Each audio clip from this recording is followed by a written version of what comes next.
सत्र 2022-23 में class 10th English का पेपर कैसे आएगा, क्या पैटर्न होगा, कैसे इसे सॉल्व करना है, मार्किंग स्कीम और हिंदी ट्रांसलेशन के साथ आज की वीडियो में हम समझने वाले हैं। तो कंप्लीट वीडियो ज़रूर देखिए। तो चलिए पहले प्रश्न की शुरुआत करते हैं। इससे पहले प्लीज़ वीडियो को लाइक और अपने सभी दोस्तों को भी शेयर कर दीजिए। और अगर आप चैनल पर पहली बार आए तो सब्सक्राइब जरूर कर लेना, क्योंकि यहाँ पर इसी तरह से आपको सारी नई अपडेट मिलती रहती है। तो चलिए यहाँ पे आप देखोगे तो पेपर का जो पैटर्न होता है वो 80 नंबर का होगा और ये 3 घंटे का पेपर आपको क्लियर हो चुका है। इंग्लिश का जो पेपर होगा उसमें 3 सेक्शन होंगे। पहला होगा रीडिंग, दूसरा होगा ग्रामर एंड तीसरा होगा राइटिंग एंड लिटरेचर।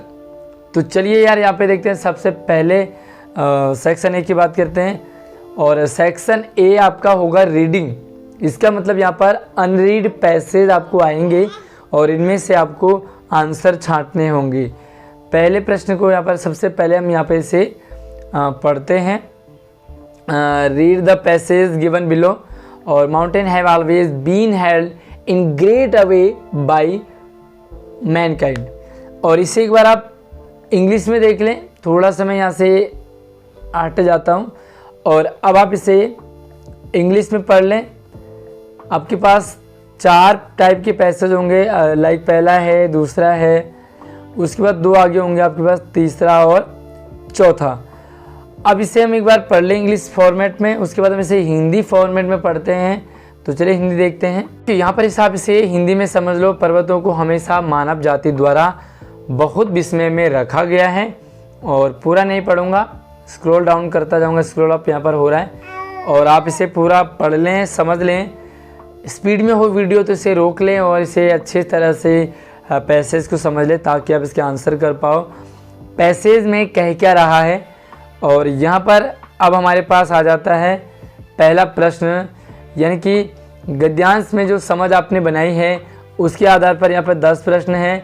तो 10 प्रश्नों के आंसर हम यहाँ पे देखते हैं प्रश्नों के साथ। ओके, और ये रीडिंग बेस पर है। पहला सवाल है, why does the writer say that mountain inspire away in human. और 4 ऑप्शन आपके पास, कुछ यहाँ पर एमसीक्यू टाइप के होंगे, कुछ आपको रिटर्न बेस पे होंगे। तो आपका आंसर रहेगा सेकेंड। पूरा पैसेज आपने पढ़ लिया होगा, प्रश्न आपने पढ़ लिए होंगे, समझ भी लिया होगा। तो आंसर यहाँ पर आपको टिक कर रखा है। और ये जो आंसर है ना, यहाँ पर दिया भी है कि पैराग्राफ 1 में आपको ढूंढना है, यानी कि पूरे पैराग्राफ में, पूरे पैसेज में नहीं ढूंढना, सिर्फ पैराग्राफ 1 में ढूंढना है। उसके बाद यहाँ पर आपको अगला प्रश्न है, select the option that correspondence to the following relation below. और यहाँ पर इस शब्द का इससे रिलेशन है, इसी तरह से यहाँ पर कौन सा सही है। पैराग्राफ 1 में आपको इसका आंसर मिलेगा जो आपको सही रिलेशन दिखता हो इस पैटर्न में, राइट। तो यहाँ पे आप देखोगे तो ये है आपके लिए हमारा डी ऑप्शन, यानी कि हैवियर एंड हायर। ये दोनों सेम मैसेज आपको सेम अर्थ देते हैं। और अगला थर्ड प्रश्न है और थर्ड प्रश्न को एक बार पढ़ लें आप। मैं आपको सीधा यहाँ पर आंसर दिखाता हूँ और ये है आपका कन्विक्शन। थर्ड का सी है। अब यहाँ पर जो फोर्थ है उसमें क्या करना है, complete the following with the phrase from paragraph 1। Paragraph 1 में आपको यहाँ पर एक रीजन दे रखा है, यहाँ पर आपको अपना ओपिनियन देना है। तो चलिए मैं इसका आंसर आपको सीधा मार्किंग स्कीम में दिखाता हूँ। ओके, तो ये पेपर आपने पढ़ लिया होगा। पेपर पढ़ने के बाद यहाँ पर ना आपको सीधा इंग्लिश में इंग्लिश का जो डिपार्टमेंट की तरफ से आंसर की है। पहले का यहाँ पर हमने बी देख लिया है, जो पहले मैंने आपको बता दिया था। उसके बाद हमारे पास सेकेंड है। तो सेकेंड में आपके पास डी ऑप्शन था, हैवियर एंड हायर, और डी ऑप्शन आपका करेक्ट है। उसके बाद हम थर्ड की तरफ बढ़ते हैं। तो थर्ड में आपको देखो यहाँ पर सी ऑप्शन था, कन्विक्शन, जो कि मैंने आपको पहले भी बता दिया था। उसके बाद हमने डी फोर्थ क्वेश्चन था और यहाँ पर कंप्लीट करना था आपको, ओपिनियन में लिखना था। तो ओपिनियन में लिखेंगे आप how to put in word. उसके बाद हमारा अगला सवाल है 5वां। तो आप यहाँ पर सीधा आंसर, आप क्वेश्चन आंसर देखते रहिए। 5वां सवाल है, आंसर आपका वेरी डिफिकल्ट, रिक्वायर प्रेसिडेंस और एनी अदर रिलेवेंट, यानी कि आपको प्रश्न था यहाँ पर पैराग्राफ 2 में, इसका आंसर आपको ढूंढना था। और अगला सवाल आपके पास छठा, तो छठे में आपको 2 पॉइंट लिखने हैं, पहला और दूसरा। तो यहाँ पर आपको काफ़ी सारे पॉइंट्स दे रखे हैं, लाइक फर्स्ट, सेकंड, थर्ड, उसी के साथ ही फोर्थ। तो 5 आपको 4 पॉइंट दे रखे हैं। आप कोई भी 2 कर सकते हैं या आप अपने अकॉर्डिंग कोई अलग भी लिख सकते हैं जो कि रिलीवेंट हो। और छठा प्रश्न देखो फिर से आपको वैल्यू पॉइंट, यहाँ पर आंसर भी साथ में है। तो ये आंसर है आपका पैराग्राफ 3 में, इसका आंसर आपको मिलेगा। उसके बाद आपको 5th क्वेश्चन था। तो 5th क्वेश्चन में फिर से MCQ टाइप का था, सर्वाइवल। आपको इसका आंसर लिखना है फर्स्ट ऑप्शन। उसके बाद आप देखोगे तो 9th क्वेश्चन था, और 9th क्वेश्चन का आपको थोड़ा एक्सप्लेन बड़ा सा आंसर था। 10th में फिर से MCQ है, और 10th का है आपका डी, यानी कि ये वाला ऑप्शन आपका करेक्ट है। उसके बाद हम अगले सवाल की तरफ बढ़ते हैं, और यहाँ पर भी आपको एक और पैसेज है, based on your understanding the passage answer the question given below. Same यहाँ पर कुछ पैसेज है, तो चलिए पैसेज पहले पढ़ लेते हैं। ओके, यहाँ पर दूसरा पैसेज है, read the passage given below. और सबसे पहले आप इसे इंग्लिश में पढ़ लें, फिर मैं हिंदी में स्टोरी इसकी आपको दिखाऊंगा। तो यहाँ पर देखो पहला पार्ट है, उसके बाद यहाँ पर भी आपको 3-4 पार्ट मिलेंगे, ये दूसरा पार्ट है, और इसी के साथ ही तीसरा पार्ट है। अब यहाँ पर आपको इस पैसेज को पूरा समझना है। The north east of India is the melting pot of variegated. तो चलिए इसे हम हिंदी में देखते हैं। यहाँ पर ये है हिंदी, और हिंदी फॉन्ट में थोड़ा सा आपको दिक्कत आएगी, लाइक यहाँ पर इस मात्रा ऊपर चली गई है। तो भारत का उत्तर पूर्व लोगों और नस्लों के विविध सांस्कृतिक मोज़ेक का एक पिघलने वाला बर्तन है। अब यहाँ पे पूरा आप इसे एक बार पढ़ लें, समझ लें, क्योंकि आंसर आपको इंग्लिश में देने हैं, बट ये आपको सिर्फ और सिर्फ समझने के लिए मैंने सिर्फ ट्रांसलेट आपके साथ शेयर किया, ताकि आप पैसेज को समझ सको। और अब आपके सामने क्वेश्चन नंबर फर्स्ट है, पैराग्राफ 1 में है, दी गई जानकारी के आधार पर निम्नलिखित के लिए कारण का अनुमान लगाएं। और यहाँ पर आपको दिया है कि भारत के उत्तर पूर्व में पर्यटन की दर पर्यटन अधिकारियों को हैरान करती है, क्यों, रीज़न क्या है। तो चलिए आंसर दिखाता हूँ। तो ये है पैसेज के क्वेश्चन आंसर, ये प्रश्न है, पढ़ लो आराम से, और इसका ये आंसर है। उसके बाद आप देखोगे तो यहाँ पर select the appropriate option to fill in the blanks. तो यहाँ पर फिल इन द ब्लैंक्स है, आपको यहाँ पर फिल करना है, क्या आएगा। ऑप्शन आपके लिए 4 हैं, और यहाँ पे देखो 2 फिल इन द ब्लैंक्स है, लाइक ये वाला। तो आपको यहाँ पर 5 वर्ड इन्होंने दे रखे हैं। अब 5 में से आपको लगता है कि पहला और तीसरा है, तो यहाँ पे आप पहला वाला लिख लो या तीसरा वाला लिख लो। लाइक आपको लगता है कि दूसरा और पहला है, तो यहाँ पे आपने 2 लिख दिया, यहाँ पे पहला लिख दिया। इसी के अकॉर्डिंग यहाँ पर आपके लिए आंसर है, और आंसर इसका है ए, यानी कि 1 और 3। देखिए यहाँ पर 1 और 3 क्या है, मतलब सिंपल सा है कि 1 वाला यहाँ पर आएगा और 3 वाला यहाँ पर आएगा, तो आपका आंसर कंप्लीट हो जाएगा। सबसे पहले आप एक बार प्रश्न को ज़रूर समझें, उसके बाद हम थर्ड क्वेश्चन की तरफ बढ़ते हैं। और complete the following analog correctly with a word phrase paragraph 1। Paragraph 1 में आपको किसका आंसर ढूंढना है। तो यहाँ पर प्रश्न देखो, फिर इन द ब्लैंक्स है, aroma cooking dash painting, right. तो अब आपको यहाँ पर इसका आंसर है, तो आंसर यहाँ पर सिंपल सा है, ह्यूग एंड सीड्स। और अगला है हमारे पास 5वां प्रश्न है, चौथा प्रश्न, select the correct option to the complete sentence. और करेक्ट ऑप्शन आपको बताना है, यहाँ पर जो सेंटेंस है उसे कंप्लीट करना है, तो आंसर आपका बी होगा। यहाँ पे बी ऑप्शन है यहाँ पे, तो इसमें यानी कि आप लिखोगे पैकेज विद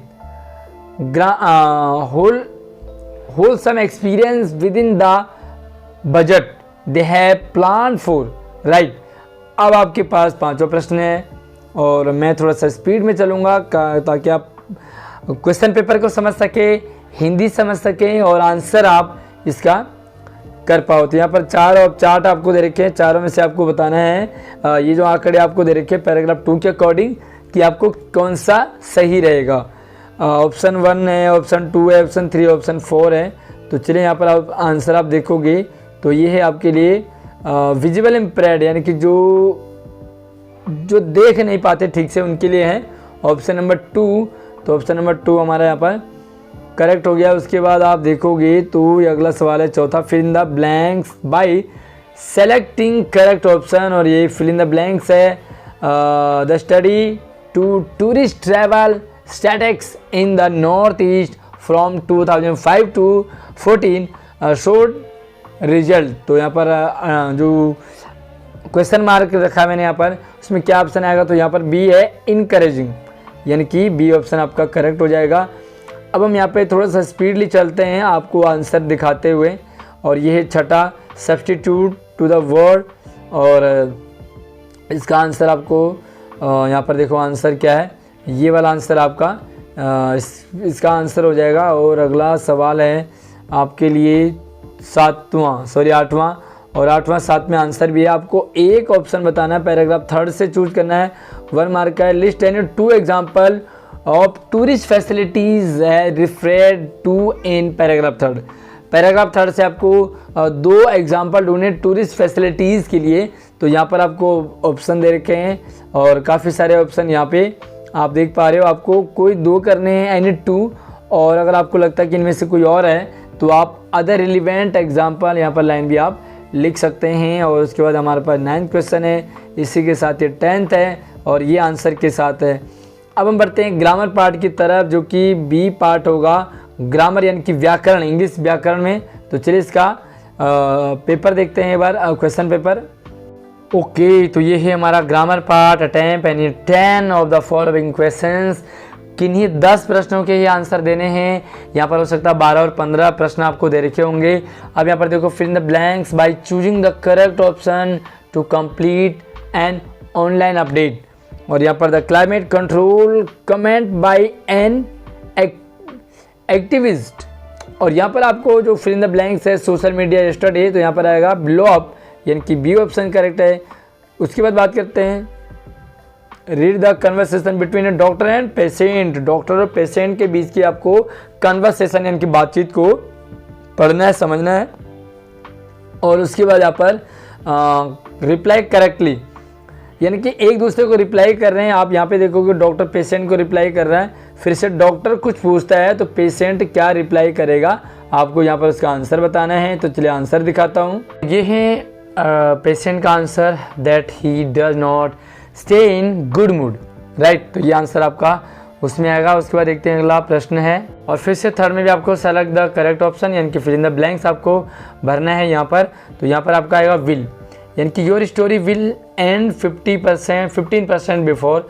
और अगला है हमारे पास सेलेक्ट द ऑप्शन। तो यहाँ पर ऑप्शन आपको फिर से सेलेक्ट करना है, और 4 ऑप्शन है। हमारा जो है यहाँ पर आंसर आएगा सी, यानी कि द एंड ए, राइट। उसके बाद देखते हैं अगला 5वां सवाल है, और फिर से आपको 5वें सवाल में यहाँ पर जो भी आपको फिल इन द ब्लैंक से complete the given narrative by filling in the blank with the correct option. और यहाँ पर फिर से करेक्ट ऑप्शन आपको फिल करना है। ऑप्शन नंबर डी आपका करेक्ट हो जाएगा। उसके बाद हम बात करते हैं छठा प्रश्न है, और छठे प्रश्न में यहाँ पर फिल इन द ब्लैंक्स आपको इस ब्लैंक को फिल करना है। तो यहाँ पर आएगा C, subject request to approval, fill in the blank by using the correct option of word और द ब्रैकेट में आपको भरना होगा। तो सिंपल सा था। उसके बाद बात करते हैं 7वां। तो 7वां आपको यहाँ पर report the dialogue between a grandson and grandfather by completing the sentence. यहाँ पर फिर से ग्रैंडसन कुछ पूछते हैं तो ग्रैंडपा उसका जवाब देते हैं। फिर से यहाँ पर सवाल जवाब है, तो यहाँ पर आपको क्या आएगा, उसका आंसर आपको मिलेगा 7वां सीधा आंसर की पे। और ये है आंसर 7वां, और इसे आपको वहाँ पर आंसर में लिखना है। उसके बाद बात करते हैं अगला जो प्रश्न है, वहाँ पर एरर आपको पार्ट दे रखा है। तो एरर क्या है और उसका करेक्शन क्या होगा। तो एरर आपका बैलेंसिंग है और करेक्शन आपका बैलेंस है। चलिए प्रश्न क्या था वो देखते हैं। यस, तो ये आपका identify the error in given sentence from school magazine report and supply the correction. और आपको एरर ढूंढना सबसे पहले, तो फिर आपको वो आंसर बताना है। तो यहाँ पे लिखोगे एरर क्या होगा, यहाँ पे लिखोगे करेक्शन क्या होगा, जो कि मैंने आपको पहले बता दिया इसका आंसर। और उसके बाद हम बात करते हैं 9th क्वेश्चन की तरफ। Did you enjoy travelling by sea, यानी कि आप समुद्र की यात्रा को एंजॉय कर पाए क्या। तो चलिए आंसर देखते हैं, और सिंपल सा आंसर है Tariq asked Sunil if whether he had enjoyed travelling by sea यानी कि एंजॉय कर पाया। और जो 10वां सवाल था वो एमसीक्यू था, उसका आंसर होगा डी यानी कि कैन। देखते हैं क्वेश्चन क्या है, और ये है आपका question, fill in the blanks by choosing the correct option to complete the slogan. यानी कि आपको इस स्लोगन को कंप्लीट करना है, और यहाँ पर जो भी फिल इन द ब्लैंक्स है यहाँ पर तो आपको भरना है। मैंने आंसर आपको बता दिया, कैन इसका आंसर होगा। अब हम बात करते हैं अगले सवाल की तरफ, 11वां सवाल। और 11वें सवाल में फिर से आपको फिल इन द ब्लैंक्स जो ऑप्शन है, और यहाँ पर आपको 4 ऑप्शन में से एक को फिल करना है यहाँ से। तो कौन सा ऑप्शन रहेगा?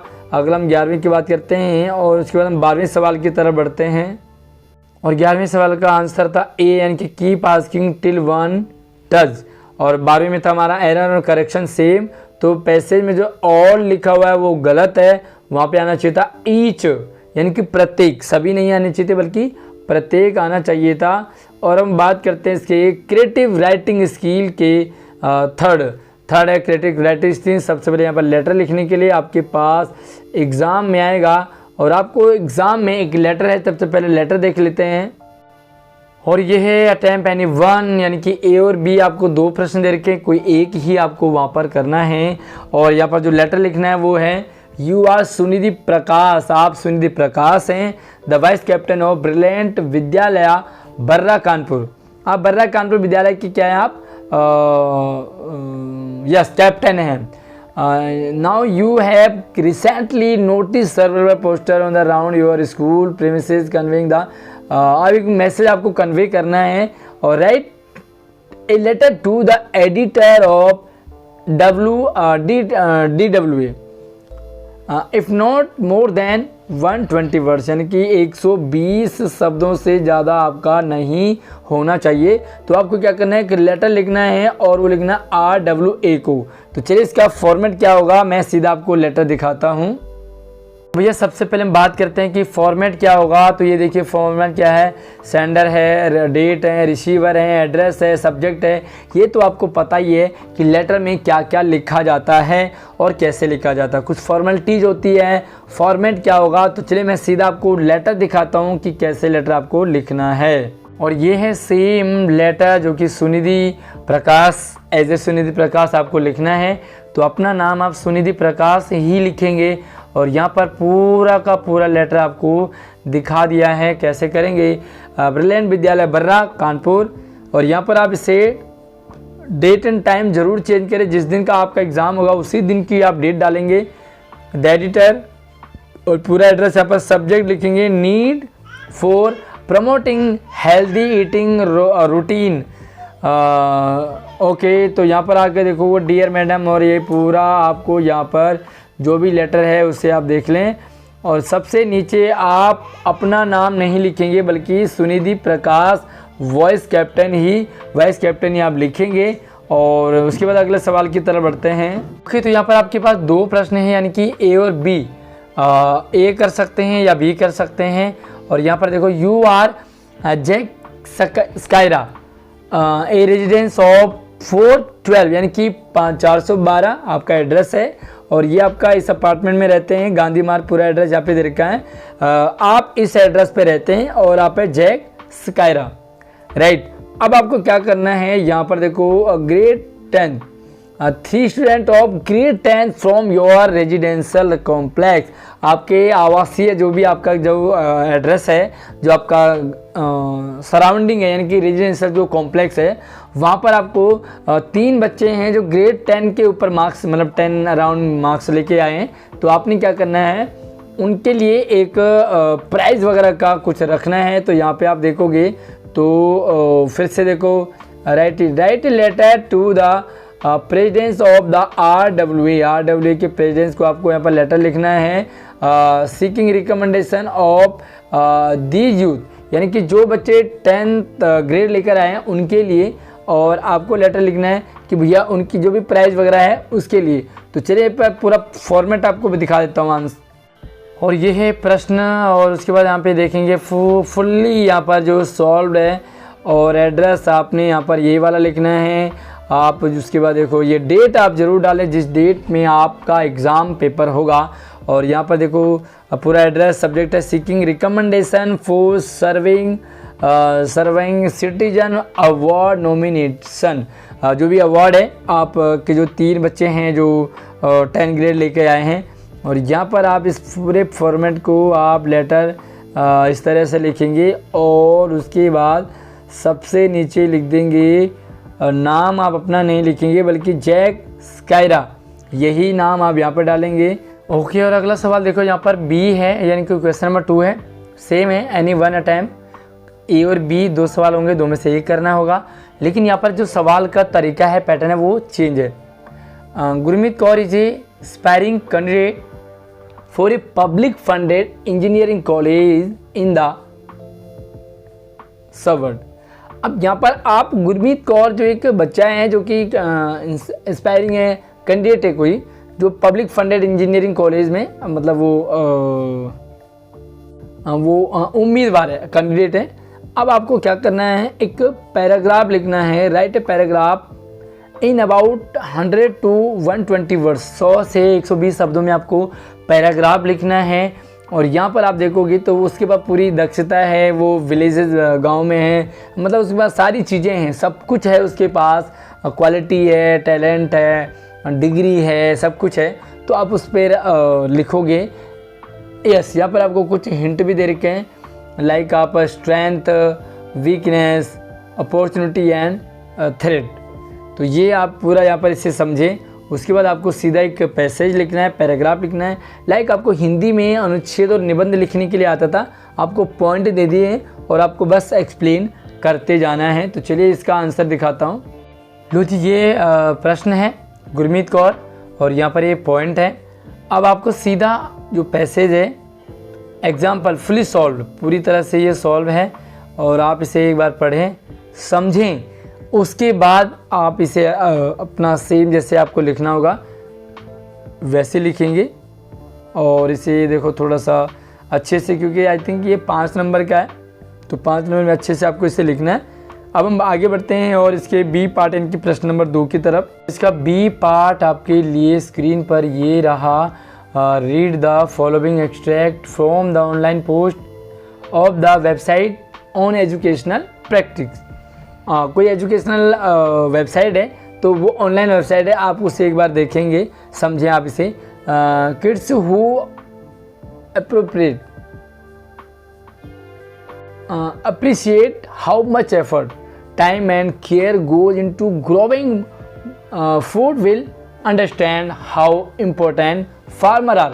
मतलब जो किसान वगैरह हैं, हमारे खेत अनाज वगैरह उगाते हैं, तो उनकी कितनी इम्पोर्टेंस है वो आपको यहाँ पर बताना है।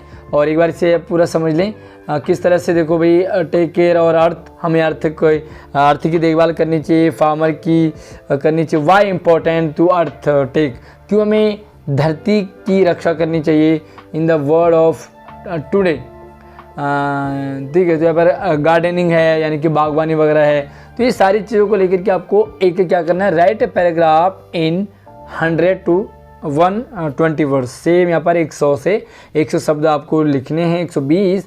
और यहाँ पे आप देखोगे तो कुछ तरह से आप लिखोगे सेम। यहाँ पर आपको argument for the subject of the statement और आर्ग्यूमेंट अगेंस्ट, ये फॉर अगेंस्ट है और द सब्जेक्ट स्टेटमेंट। यहाँ पे आप देखोगे तो एक बार एक तरह का डिबेट टाइप का कि भाई क्यों हमें उनको बचाना है।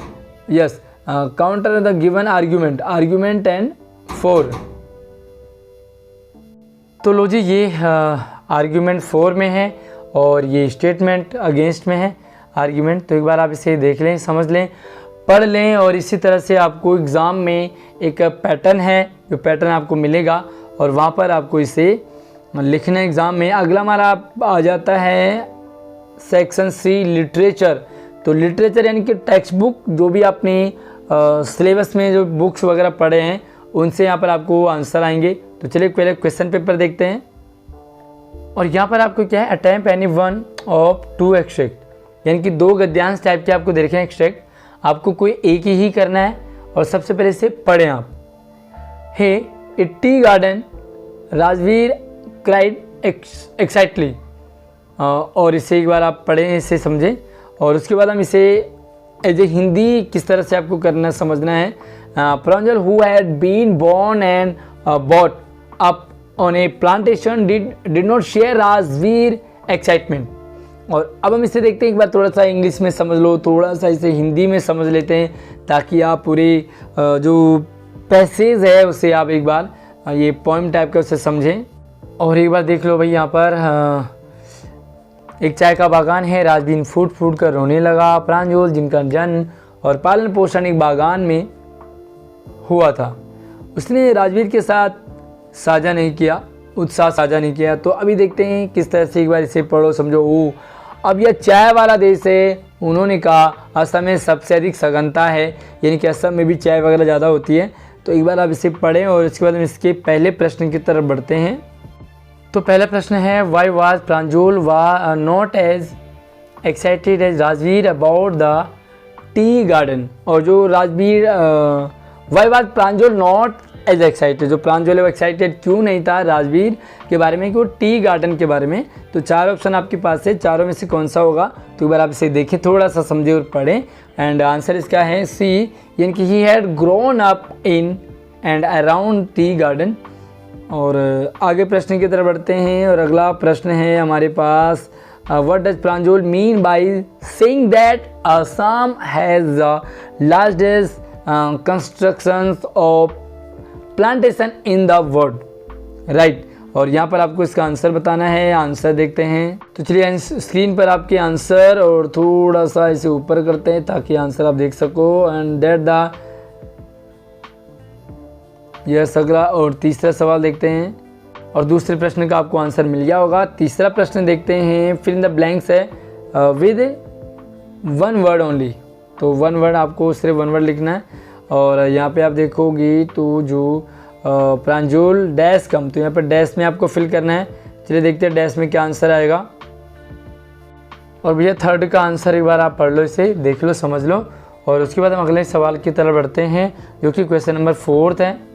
और अगला जो सवाल हमारे पास 4 है, how according to Rajveer does the world know about the discovery of tea. और इसका 4 ऑप्शन है, 4 ऑप्शन में से आपको लगाना है बी पे, यानी कि ट्रेडिशनल टेल्स।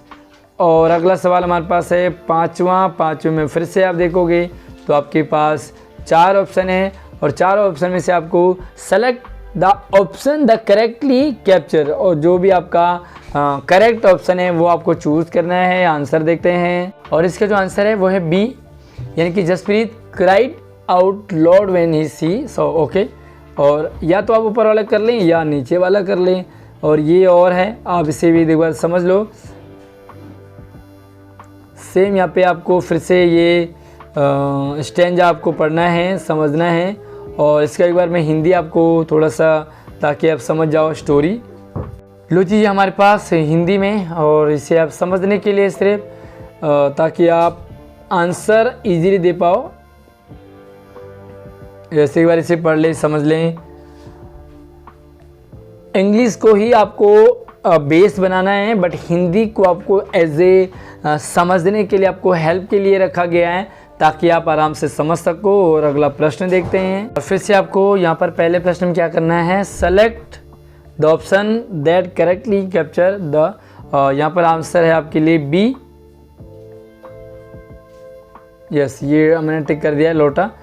और उसके बाद हमारे पास सवाल है थर्ड में आपको क्या करना है, complete the analogue by selecting the suitable word from the text. और यहाँ पर आपको सुटेबल, यानी कि इससे इसका रिलेशन है, तो इसका किससे रिलेशन होगा, तो हमारे पास सेकंड का आंसर, और क्या हो गया, ग्लूमली, यानी कि ब्राइटली, तो ब्राइटली इसका आंसर होगा। और अगला सवाल question number 3, select the option that display the reason why all crew member were asked to have vitamins in order to. और यहाँ पर आंसर रहेगा, आपके चारों को पढ़ ले एक बार। यहाँ पर जो डी ऑप्शन आपका करेक्ट होगा। उसके बाद चौथा प्रश्न है, और चौथे प्रश्न में यहाँ पर हमें according to the extract what did think tank most likely want Omega to do when he said. और ये जो एक्चुअली क्या है कि आपने ये चैप्टर पढ़े होंगे, और उतने अच्छे से आप इन चैप्टर को कर सकते हैं, आंसर को जितना आपने अच्छे से अपनी क्लास में समझा होगा। और यहाँ पर ऑप्शन रहेगा आपके लिए बी, यानी कि सेकेंड एंड फोर्थ। यानी कि सेकेंड एंड फोर्थ आपका करेक्ट आंसर है। और अगला है पाँचवा। तो पाँचवा यहाँ पर आपको दो पॉइंट लिखने हैं यहाँ पर। Yes benefit both of the director and actor. और 2 पॉइंट क्या लिखोगे? लो जी, दोनों पॉइंट मैंने यहाँ पे आपके लिए लिख दिए हैं। और ये जो आंसर की यानी कि मार्किंग स्कीम है उससे आप एक बार मैच कर लीजिए।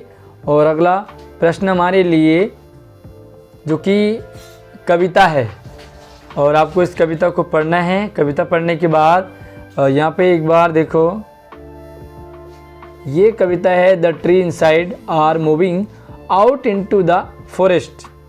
और ये कविता आपके पास जो चैप्टर आपने पढ़े उन्हीं में से है। और उसके बाद हमारे पास 5 सवाल होंगे, इन 5 को करना है।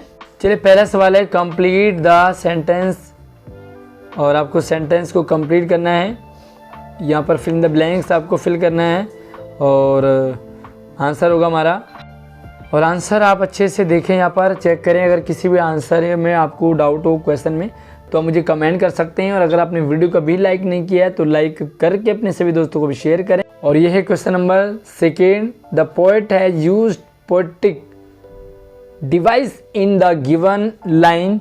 What effort does she wish to create by its use. और यहाँ पे आपके पास ऑप्शन है 4 ऑप्शन, और चारों में से आपका क्या आंसर रहेगा? और आंसर है अगला जो प्रश्न है वो है state whether the following statement is true और फॉल्स। तो ये हमारा जो स्टेटमेंट है ये ट्रू है या फॉल्स है। The extract use tree as a symbol for conservative people. और ये स्टेटमेंट हमारा ये फॉल्स है, यानी कि ये गलत है। अगला सवाल है select the appropriate option to complete the sentence according to the extract. और यहाँ पर आप प्रश्न पढ़े के बाद थोड़ा सा मैं शॉर्ट में चलता हूँ क्योंकि लंबी वीडियो हो जाती है। तो यहाँ पर है आपका इनएक्चुअल, और ए ऑप्शन करेक्ट है। अगला सवाल है पाँचवा को पढ़ेंगे आप इसे, और आंसर रहेगा आपके लिए सी। उसके बाद बात करते हैं अगला जो कि बी है। एक कविता है और इस कविता को but I can get a hair dye and set such colour there. और इसे आप पढ़ें एक बार फिर से। पहला प्रश्न देखते हैं। तो भैया ऑप्शन भी हमारे पास 4 हैं और कोई 2 ऑप्शन आपको यहाँ पर चूज करने हैं। तो सी ऑप्शन हमारा करेक्ट है, यानी कि 2 और 4। ओके, अगला सवाल है what cause the young man to despair according to the extract. और एक्सट्रैक्ट के अकॉर्डिंग जो भी आपको अभी आपने कविता पढ़ी है उसके अकॉर्डिंग आपको इसका आंसर क्या लगता है? लो भी डायरेक्ट आंसर देख लो इसका है, एक बार पढ़ लें। उसके बाद अगला सवाल है identify the reason of for speaker need to colour hair her hair as per the extract. और इस स्टेंजा इस कविता के अकॉर्डिंग आंसर नंबर डी हमारा करेक्ट हो जाएगा। उसके बाद यहाँ पे आपको फिल द ब्लैंक्स फिल करना है। यहाँ पर complete the analogue about the speaker hair.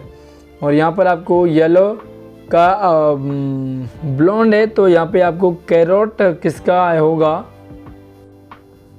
तो क्या आंसर होगा इसका भाई? येलो का ब्लॉन्ड हो गया, तो कैरोट का क्या है? रेड या ऑरेंज। ये आपका either one can be accepted, यानी कि अगर आपने ऑरेंज लिख दिया तो सही रहेगा, रेड लिख दिया तो भी आपका फुल मार्क्स आपको मिलेगा। अगला सवाल है ओके 5वां देखेंगे फिर से। Select the sentence with the word set is use in the similar manner as line 2। तो लाइन 2 में यहाँ पे आंसर है, तो आपका सी ऑप्शन आपका करेक्ट है। आपको ज़्यादा देखने की ज़रूरत नहीं है। Answer any 4 of the following in about 40 to 45 words, 40 to 50 words. और ये सारे के सारे जो क्वेश्चंस हैं ये आपके टेक्स्ट बुक से हैं। और यहाँ पर आप इनका आंसर आपको देना थोड़ा सा इजी रहेगा और मुश्किल भी रहेगा। जिन बच्चों ने पढ़ा है उनको इजी रहेगा, लेकिन जिन्होंने नहीं पढ़ा है उन्हें ये समझ ही नहीं आएंगे। और यहाँ पर जो 5 प्रश्न हैं इन 5 को आपको एक बार देखें, समझें और इसे सॉल्व करने की कोशिश करें। मैं एक बार इसे हिंदी में दिखा देता हूँ। और भैया यहाँ पे सारे के सारे 5 प्रश्न आपको हिंदी मीडियम में ट्रांसलेट के साथ आप 1 बाय 1 आप पढ़ लें इन्हें। उसके बाद आपको इनके आंसर इंग्लिश में लिखने हैं ताकि आप इंग्लिश में लिख पाओ और जितने भी मैं आपको गाइड करूँगा कि जितने भी आप सबसे पहले प्रश्न को समझें, प्रश्न को समझने के बाद जितना आपने समझा उतना आप अपने लैंग्वेज में आप अगर आंसर लिखेंगे तो आपको पूरे और फुल मार्क्स मिलेंगे। आप यहाँ पर चीटिंग करने की कोशिश नहीं करें कि एज इट इज़ आपने सारा का सारा वही लिखना जो एज इट इज़ है, तो यहाँ पर यार पूरे मार्क्स उसके नहीं मिलते हैं, बल्कि जितना आप अपनी समझ से लिख पा रहे हो उसके ज़्यादा मार्क्स मिलते हैं। तो चलिए यहाँ पर देखते हैं इनके आंसर इंग्लिश में। और ये भाई प्रश्नों के साथ आंसर भी है। Validate the given statement with reference to baby, और यहाँ पे आंसर आप देख सकते हैं result was too scared to even try. और अगला सवाल है आपके पास दूसरा है, साथ में इसके आंसर भी आप देख सकते हैं। उसके बाद हमारे पास तीसरा प्रश्न है, और यहाँ पर एग्री एंड डिसएग्री की तरफ से आप are you agree why and not agree why, मतलब अगर आप एग्री लिख रहे हो तो आप इस तरह से ये वाला लिखेंगे स्टेटमेंट, एंड अगर आप नॉट एग्री यानी कि डिसएग्री करेंगे तो आपका रीजन जो है वो बदल जाएगा और ये वाला हो जाएगा। चौथा प्रश्न देखें, और वैल्यू पॉइंट यानी कि आंसर में आपको पॉइंट में दे रखे हैं। उसके बाद पांचवा सवाल है, पांचवें सवाल को भी आप देख सकते हैं, अपर हैंड आर्ग्यूमेंट, और पूरा यहाँ पे आप फिर से अगला जो है प्रश्न आपके पास आ जाते हैं। और अब आपको यहाँ पर 5-6 नहीं बल्कि आंसर यानी 2 फॉलोइंग अबाउट 40-50 में आपको 2 प्रश्नों के उत्तर देने हैं।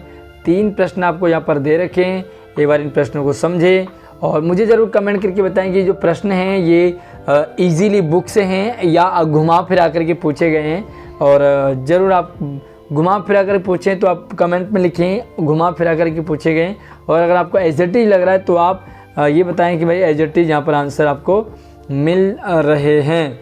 अगला है आंसर यानी 1 फॉलोइंग इन अबाउट, यानी कि 2 प्रश्न हैं, दोनों में से एक का आपको आंसर देना है।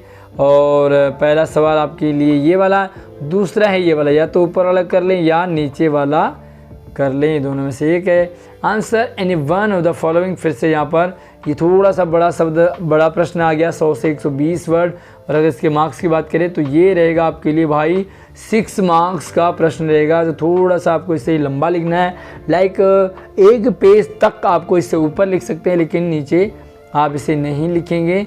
और यहाँ पर 2 प्रश्न हैं, दोनों में से आपको एक करना है। I hope and I am sure कि आपको क्वेश्चन पेपर समझ आ गया होगा, आंसर समझ में आ गए होंगे। आपकी हेल्प के लिए हिंदी भी मैंने यहाँ पर आपके साथ शेयर की थी ताकि आप आंसर समझ सको, क्वेश्चन समझ सको और अच्छे से प्रश्न को अटेम्प्ट कर सको। बस अगर आपको ये वीडियो पसंद आए तो इसे लाइक ज़रूर करें, और पेपर आपको कितना हार्ड लगा, कितना ईजी लगा, कमेंट में ज़रूर बताएं। आपके 80 में से कितने आ जाएंगे इससे पेपर में मार्क्स, ज़रूर कमेंट करके। और बाकी सब्जेक्ट के आपको पेपर चाहिए होंगे तो इसी वीडियो के डिस्क्रिप्शन में आपको सारे पेपर मिल जाएंगे हिंदी मीडियम में, तो चेकआउट कीजिए। और यस, चैनल को सब्सक्राइब जरूर कर लेना। ओके, टाटा बाय बाय, जय हिंद।